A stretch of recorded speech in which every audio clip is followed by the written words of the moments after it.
Lockdown हटने के कुछ समय बाद एक रोज़ शहर के कुछ व्यवसायी एक विशाल बरगद के नीचे अपनी अपनी कारें रोककर मानो वहाँ कुछ ढूंढ रहे थे।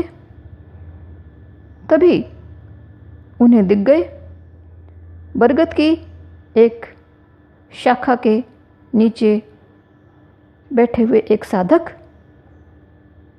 वे वहाँ पहुँचे कि बुद्ध के जैसा ये कौन साधक।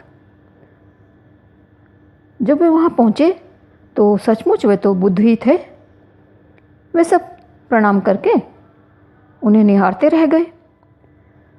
बुद्ध ने उन्हें आया जानकर अपने करुणामय कमल नयन हौले से खोले और उनकी तरफ देखकर मुस्कुराए।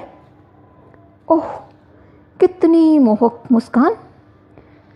वे व्यापारी सम्मोहित से ही हो गए।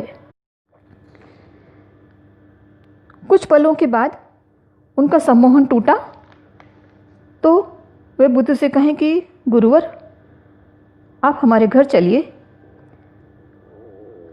बुद्ध ने शांत और प्रभावी वाणी में कहा, अवश्य चलूँगा। उनकी स्वीकृति मिलते ही उन व्यापारियों में होड़ मच गई और उन्होंने अपने अपने ड्राइवरों को अपनी चमचमाती कारों के साथ वहाँ बुला लिया।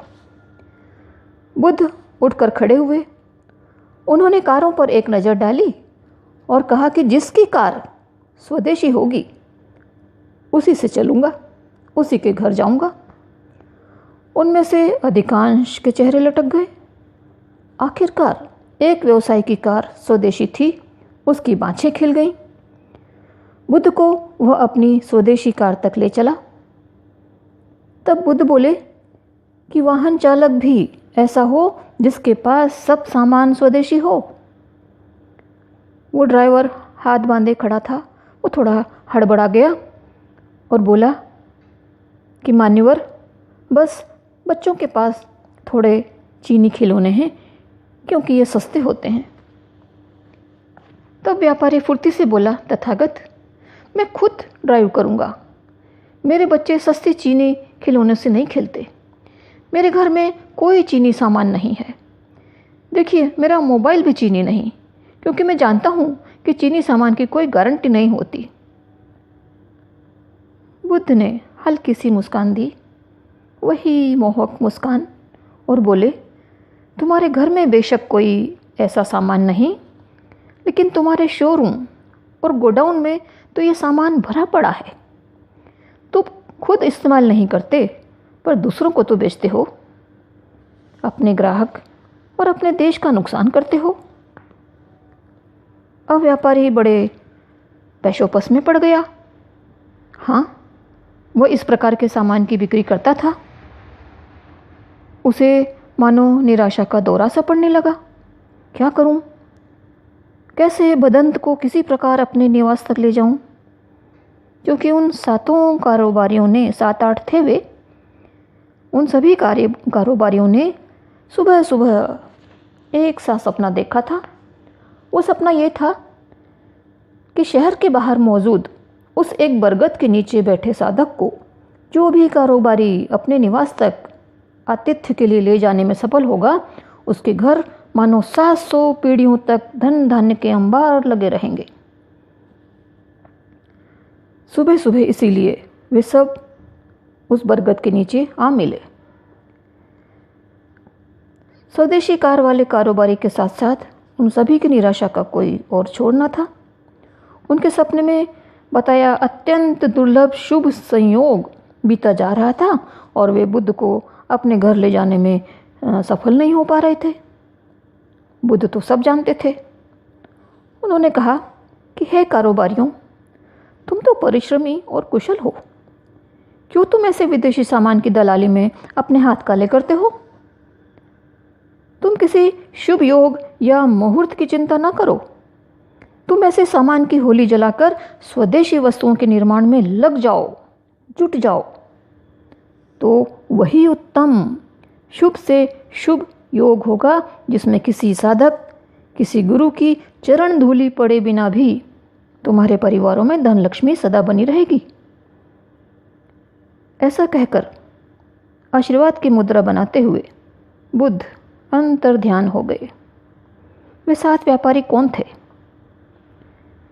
7 इसलिए कह रही हूँ कि अपने देश की स्वास्थ्य, भोजन आदि जैसी अनेक 7 व्यवस्थाओं को अगर कारोबारी संभाल लें, 7 भी अगर संभाल लिए कारोबार, तो कोई हमें आर्थिक गुलाम नहीं बना सकेगा। धीरे धीरे पूरा देश स्वावलंबी हो सकता है।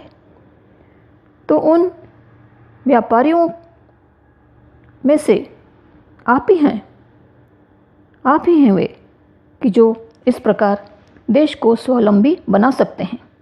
जब आप अच्छा स्वदेशी सामान देंगे तो देशवासी भला दूसरे देश का जो हमारा शत्रु है उसका सामान क्यों खरीदेंगे?